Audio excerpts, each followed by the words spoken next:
So hi guys. Before I get into the meat of my presentation, I want to ask you a question. When people work together to build a house, do you think A, it'll get done faster, B, it'll take longer to finish, or C, it will not get done? So everyone that thinks it's A, raise your hand. Okay, that looks like the majority of the room. So actually, that's what most of us tend to think, is that um, teams are inherently more efficient than in doing things by yourself, and we're trained to think that team stands for together everyone accomplishes more. But actually, when I was at the KC this year and I had to do like 20-some group projects, I realized that that isn't necessarily the case, and I was curious about why this is. And besides my personal motivations, I think that teams are also becoming more important in not just school life, but also when you go out to work, you're going to have to be able to work with other people well to accomplish your goals. So that's why I want to teach you guys about team dynamics for today. So I looked at a study done by a social psychologist named J. Richard Hackman at Harvard University, and he collected data from 120 different teams around the world and analyzed how these teams performed and why they performed the way they did. So basically he found that teams tend to underperform despite all the extra resources they receive from their organizations and companies, unfortunately. And this is because a lot of the individuals within the teams have problems communicating with each other and motivating other teammates. But he also found some specific ways that people could improve their teams. So one of the things that he found was that people needed to create a real team. And this obviously means having a clear idea of who is actually on your team. So apparently less than 10% of the people that the teams that he interviewed knew who was on their team, which is obviously a bad place to start because you can't work with someone well if you don't know, you can't work with your team members well if you don't know they're on your team. So the next thing is that you need a compelling direction for your team. And this is very hard to do, which is probably why not many of the teams that Hackman looked at had a compelling direction.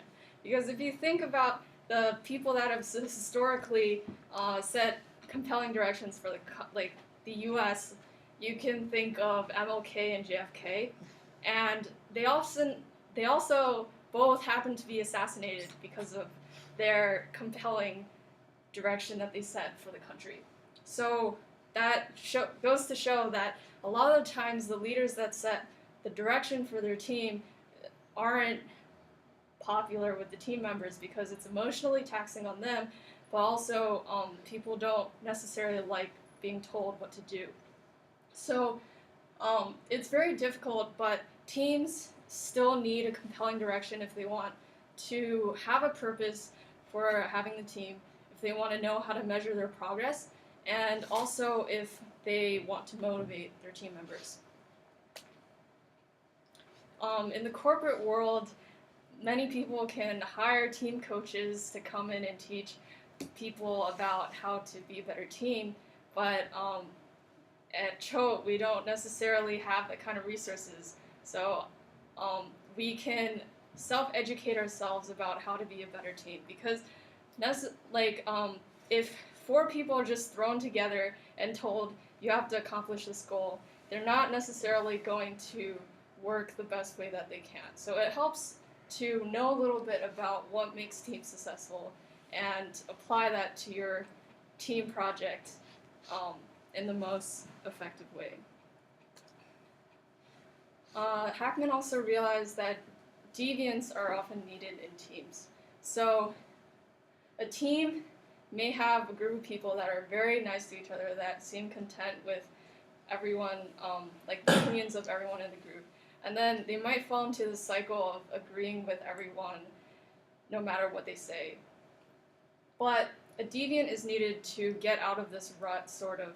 And this deviant, this person who's not afraid to challenge the norms or the common opinion, is able to bring new ideas to the table when the team is sort of like going down this path of agreeing with everyone else.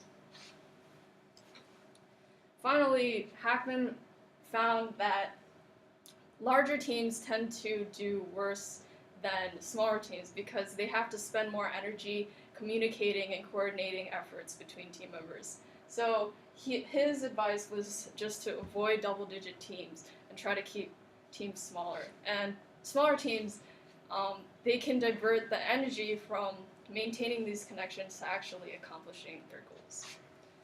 So how can you guys apply this to your life? Well, ultimately, teams are made out of team members, and if you can be a good team member, then you can ultimately help your team better succeed. So how can you do this? You can probably use some of the things that you hopefully learned in this presentation, like not being afraid to challenge the group's popular opinion, or not being afraid to set the vision for your team, and just trying to communicate with your team members well, and keep everyone on the same page, and motivating your other team members to accomplish your goal. So, thanks.